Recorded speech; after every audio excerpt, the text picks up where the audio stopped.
Right, ladies and gentlemen, welcome to Beyond the Wall. This time, we're talking about Telltale. Now, the last episode of Telltale, oh my gosh. Do I have regrets? Do I feel shame? Am I embarrassed? All these juicy questions I shall be answering. If you haven't seen Telltale, don't watch this video.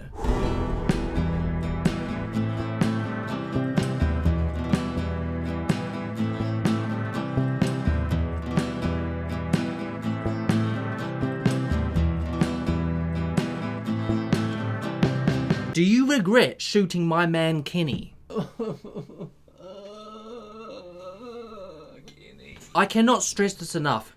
When it happened, the second I heard the baby cry... Actually, you know what? The second I pushed the button, actually, as soon as I pushed to do that, there was like instant like, oh, is this gonna kill him? Like, I didn't really quite... I shot hoping that he would get shot in the leg or like somewhere. It wasn't really specific. So when it happened, I was like, wait, hold on, have I just killed him? So a little bit went through my brain like, oh, for God's sakes, I've just made a quick decision. Because you know what it's like, the bloody timer thing. So I seriously questioned, had I just like, I didn't really know what I'd done. I kid you not, the baby cried and I was like, of course I regret shooting my man Kenny. Now, I have to explain my reasoning because I know a lot of people were probably upset. You know, what's the dislike count on that video?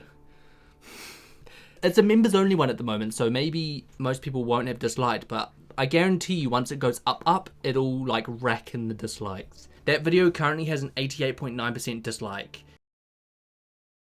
You watch that get worse. Now, I don't regret I don't like to think I regret any decision, right? Like, I made the choice on the spot. I have to live with it, right? So I'm not going to sit here and tell you like, oh my God, I shouldn't have done that, because the thing is, I think the reason I did it was right. The reason I did it wasn't because I had no faith in Kenny going forward. The reason I did it wasn't because I didn't trust Kenny or I didn't like Kenny. That's got nothing to do with any of that. The reason I did it is purely based on the fact that he was going after Jane. Like the way he was. It wasn't like Jane sort of said, stay back, get away from me. And he just hunted and hunted. He literally hit Clem. He was going to kill her. I don't think he would have stopped, Like, who knows? Maybe he would have stopped. Maybe he would have just not done it, but it got to the point where he literally was on top of her and the knife was entering her chest, right? That's how... So, like, even if he didn't go all the way through, he was pretty damn close to it. And you can't say he wasn't trying to kill her. He was trying to kill her. So my reaction of shooting Kenny was purely out of like, he's out of control in this moment. I need to do something. I can't... If I just let him kill Jane... Like, what next? What's he gonna do? I thought he'd lost touch with reality in that moment, and I thought that the only smart decision was to do what I had to do. Now, you guys may hate me for that. People might be like, you could have just let him kill her, like, after everything she did. But you don't know that's what she did until after. So you can't sit here and be like, oh, Jane did this, Jane did that. You shouldn't have done this. It's like, yeah, but you only know that for a fact after you do what you have to do. A lot of people will play the game going, yeah, no, I'm not killing Kitty. Like, the consequences are the consequences. But I played the game, I tried to play it like I'm Clem. Like I'm in the situation. And in that moment, it's like, it felt like that was the only thing that had to happen. Anyway, so yes, to answer your question shortly, I do regret shooting him, but at the same time, I don't think I really had a choice. Like, it gave me a choice. I don't know, it felt like a choice I couldn't make. I got given two options. One option I was never going to pick.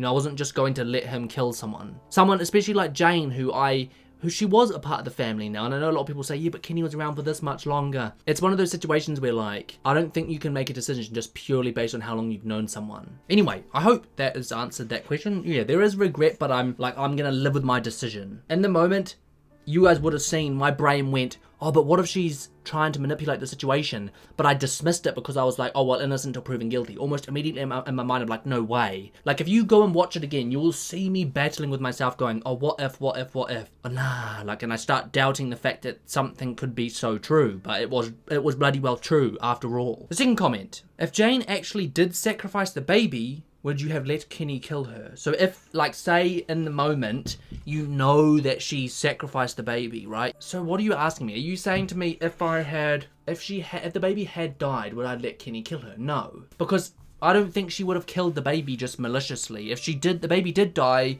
it would have just been because she had no choice, right? So I think, if anything, I think I'd be in an even Well, no, I'd be in the situation that I would react the way I reacted, because in that moment, I reacted thinking that she had left the baby, right? So I guess if you call that sacrifice. So no, I would have done what I just did. But the other question is, though, is if I had known that she was manipulating Kenny or the situation, I would have let her play out her business alone. I wouldn't have involved myself simply because I'm going, look, you instigated this. You knew this was a possibility. You are going to deal with this crap yourself. You make a decision like that, that is your consequence to deal with, not mine, right? You can't rope me into a decision because of you're trying to manipulate a scenario. You manipulated it, you can get out of it. You know, that's the kind of feeling like I think I'd have if I had known. If I had trusted my gut in the moment, like I should have, I wouldn't have intervened. I wouldn't have pushed anything. I would have just left it run out. It would be fun to see you react to the other endings of season 2. I know, like I'm really curious as to whether Kenny would have survived no matter what. You know what, actually? I've got a really weird feeling, like, in that moment, if I had left Kenny to do that, I had this weird feeling like Jane was going to pull a knife out anyway, because she had one in her pocket, right? So if I just left it happen, I had this weird feeling like she was going to, like, I don't know, because does Kenny ever survive past season 2? I don't know, eh? You know what? I really don't know. Do you think Kenny was right as Mike, Bonnie and Arvo turned out to betray them, taking all their food and supplies and trying to steal the car that Kenny got working? They were going to leave without telling Clem too, leaving the baby. I have a weird feeling about this because I thought it sucked what they were doing, but at the same time, like, in my gut I was going, it kind of felt like maybe they were in a situation where they didn't have a choice. Yes, it stink trying to steal all the food and the car. Like, that sucks. I even said in the moment, that's just, what the hell? Like, that's just low as, right? To steal everything and to leave? Oh my gosh. To take half, say, and then leave on foot is a whole different story, right? If they had taken half and disappeared and left the note, I wouldn't be mad. But they did try and, they essentially were screwing us over, right? So yes, that sucks. And yes, in some sense, I think that Kenny was right in thinking, like, they didn't quite have the stomach for, you know what I mean? Like, he was probably right not to trust them completely. I get that, but hear me out. The reason I'm more sympathetic is because the only reason they were leaving was because of Kenny and the way Kenny was acting towards Arvo, the way Kenny was acting, like, arguing with the group, how he was sort of saying, no, you guys, I'm taking this, I'm doing that, I'm taking the baby, we are going this way. Like, he was very, like, he wasn't really listening to what people were saying. I think they made a lot of wrong decisions. I think they felt like they were in a position where they had no choice, right? The only thing I will say where they went wrong is they, I think, made it so much worse than it was. Yes, Kenny beat Arvo. How do I describe this? They weren't doing it for Arvo. They were doing it for themselves too. So for them to just be like, oh no, we were leaving with Arvo and doing what we were doing because of what he did to Arvo is a bit bullshit. Like, they were leaving for themselves too. So they chose to screw us over because of us, like, something that they felt, which that's the part I disagree with. But then it's like, Kenny being the way he was in the moment, the hot-headed and all of that, was pushing everyone away. And I said the group would splinter before it had a chance to form and they wouldn't respect Kenny. So I kind of already saw it coming, right? I predicted that it was going to happen. Do I think Kenny was right? I guess it depends on what you mean, because if you mean right in the sense that, like, not to trust them, maybe, but at the same time, like, I don't know how to describe it. It's like, yes, Kenny was right, but you can't sit there and be like, Kenny isn't to blame for any of the outcomes. Yes, I think Kenny was probably right in the sense not to put full trust in people because they tried to do what they tried to do. But at the same time, maybe the reason Kenny doesn't trust people is because people don't respect him enough to, like, do you know what I mean? Do you see where I'm coming from? Like, Kenny maybe even realizes that he's part of the problem. That's why he doesn't trust people. I don't know, it's just a weird thing I'm saying.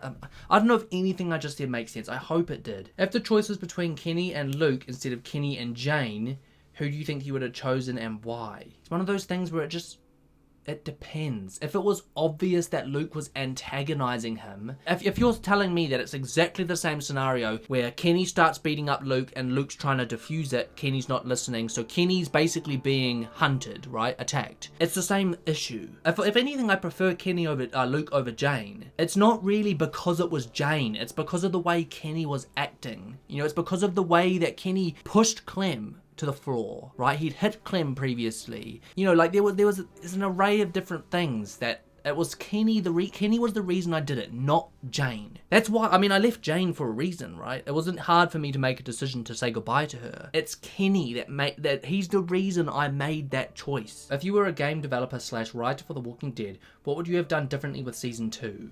It's a really good bloody question. Part of me feels like I wish that this whole Kenny thing would have been drawn out a bit more. So even if it was across seasons, like if he was a part of a group that just, say, over time, more and more and more, they started to lose trust in him, or they started to not like his decisions, or they started to this, started to that, because it all felt very quick and very rash, eh? Like it was so fast. I think the betrayal would have felt way more crazy if the betrayal was between like a group of people that were like really meshed together. So say Clem and everyone bar Kenny had really meshed as one, and this was a solid group, and like it felt like these people were main characters and they were around for a while and I developed connections with them. I feel like that then would have been a bit cooler. So maybe dragging this whole thing out. Do you know what I mean? Like you could still have the Arvo thing. You could perhaps, if Arvo were to die to Kenny and then people lose faith, people start going like, oh my god, like Kenny, you know, like, and then it just sort of carries on and carries on. Because one thing I will say about the show is it feels very like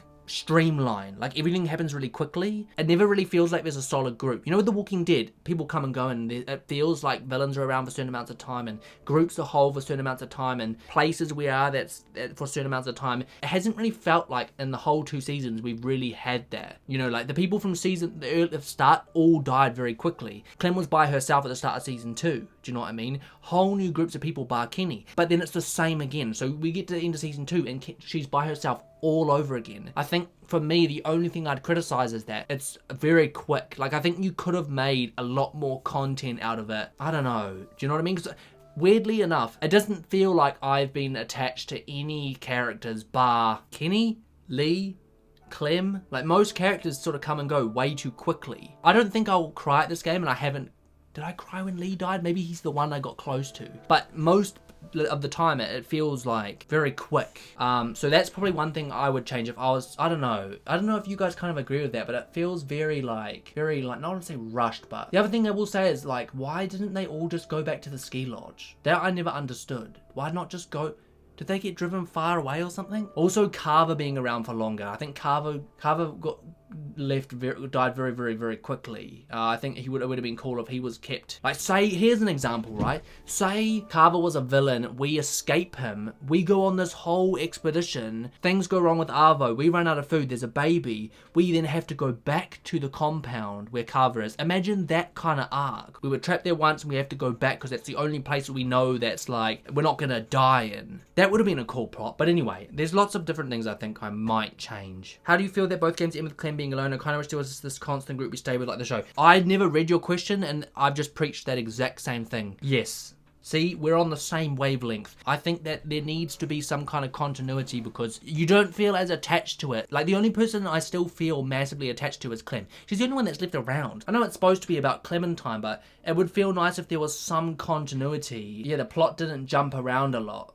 I would think I already spoke about that, so I don't really need to answer that anymore, but I completely agree with you. I like the idea of at some point Clem ending up alone. That's like her growing up as leaving Kenny, like, if there was a way to write it, maybe Clem finds Kenny, right? Maybe Kenny doesn't have to die. Maybe Clem finds Kenny. Maybe Kenny starts to become this leader that people don't want to be around. Say we got to a point where, say, Kenny kills Jane, or Kenny then kills someone close to, who could be the one that she'd kill that'd be close? Kenny kills someone, Kenny lashes out somehow, Clem leaves, right? It then creates a whole new, like, that's her alone. So say Omid and Krista didn't die, they found a group, Kenny was there, the group's solid, Clem's never really alone at any point, and then, yeah, but no, they ended with her alone both times, which is, in a sense, it's kind of a cool concept that she's sort of searching and growing up by herself. I do like that idea, but I agree with you. It feels like there's a bit of The Walking Dead missing. This is the last question, and this question I think's the best one. Do you think Kenny was truly beyond saving?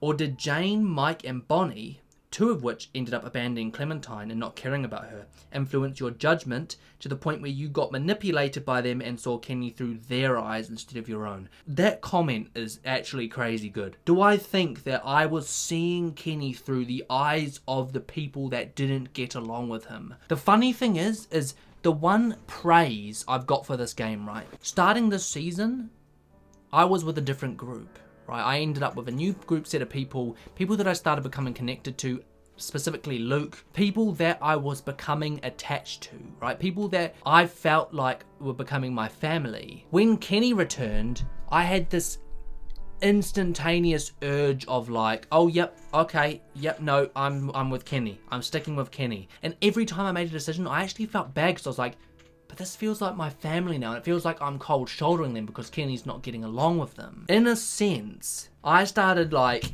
sympathizing with people's annoyance for Kenny, you know, because let's put this straight, in the early seasons, you guys know I didn't get along with him. If anything, my playthrough is probably one of the most hard to like Kenny you will probably ever see. It's just abrasive, it's brutal, it's sometimes not very nice, you know, like a lot of the season I did not like him. It took me so long for him to grow on me, and every time it felt like he grew on me, something pissed me off, you know, like it felt like a never-ending cycle. And eventually, I felt like that went away. Now, when he came back, it almost felt like this, I don't know, like this tinted lens went over my eyes, and I'm like, all of the way I felt about him, like, no, I love this guy, he is my family, he is here, he's been with me from the start, like, Kenny is the person I want to be with, you know, like that's how I think my brain reacted to his return. Perfectly happy with anything. I was just willing to accept him more, willing to understand him more. I still feel like I am willing to understand him more, but the problem is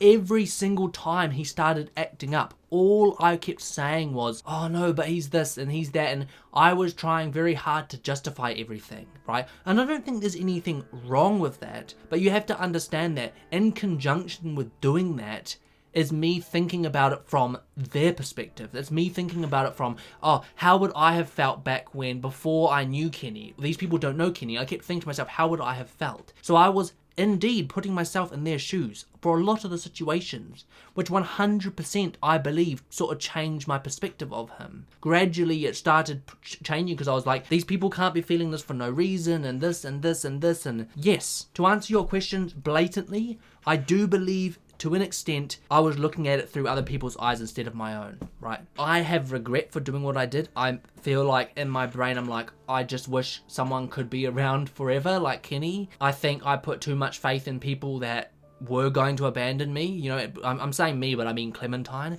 I trusted a group that I'd hope would put trust in me and my friends and family, but never did. So it's like one of those things where it's like, I don't like either situation or either outcome, but they kind of made their choice, which makes me then regret how I felt about Kenny. So yes, there is an element of that in how I'm feeling and how I'm seeing him, and I do think I felt manipulated, but I think that was the whole point. You know, Jane constantly saying like, oh, Kenny, this, you're going to have to be able to do this. What if you need to leave this? Constant, you know, like, yes, to an extent, I feel like I have been hearing Chinese whispers constantly from everyone. And it's like, Kenny, Kenny, Kenny, Kenny, Kenny. Mike's saying about Kenny and Jane saying about Kenny. And everyone's talking about Kenny this and Kenny that and Kenny the other. So, yes. Anyway, that is all the questions. Do I have anything to say about Telltale and the decisions and anything before I wrap this up? Am I gutted? Yes. I'm all alone again. One of my favorite characters is now gone. I feel like the situation could have changed if I just had more time to make my mind up. But that's the beauty of the game. It doesn't give you time to make decisions. That is something you have to deal with. That's why I love this game, is because more than any other game where the decision can take as long as you please, this gives you no time to think. You have to react off of gut, heart, sometimes a bit of thought, but most of the time you're reacting off of your gut feeling. And it's not nice a lot of the time. The whole point, you're not supposed to go through this game making decisions you don't regret. So a lot of people that go, why did you do this? Why did you do that? You know, this. I most likely agree with everything you're saying. And that's why there's regret, because I'm going, I agree with you, but I can't go back on my decision. It's done. It happened. That is a part of the story now. So that is my favorite part of the game, but also the most annoying part of the game, is it shows kind of the true sort of the way you think about making decisions. It's there on display for everybody to see. I think I actually said it in one of the reactions. I don't think Kenny was beyond saving, right? I think that there was a chance, but in the reaction I remember saying, it doesn't feel like there's enough time. It feels like there isn't going to be enough time for him to be saved. So something is going to happen, and it's like, you just don't get a choice in this world. The same way I felt about Shane. Like I was saying about Shane, if we were in a normal situation where we had the ability to figure the situation out without the constant threat of survival in the world and the consequence of not making this decision being that much worse than in normal day life, like if we had a situation where those things weren't at play, I would make a different decision. But because I'm on the spot in a survival situation, you know, the choice becomes much more difficult, but you have to make it quicker. The choice becomes harder and you got to make it quicker. It doesn't sound right, hey? It's just how it is. So yes, I wish I could go back and change it, but I have to suck it up and deal with it. So do you. But anyway, that is a good place to leave that, guys. I hope I've answered all your questions. I'm sure I will talk a lot about how I feel in the next episode whenever I record that, guys. I'm presuming next season will be a lot of change. I mean, probably a lot of bloody change. I've got a baby, for goodness sakes, which how the hell did I feed? Jeez Louise. We've got a long way before any kind of stability, I fear. But anyway, that is all from me, guys. As ever, it's been Dan. Thanks for watching, and I'll catch you in the next one.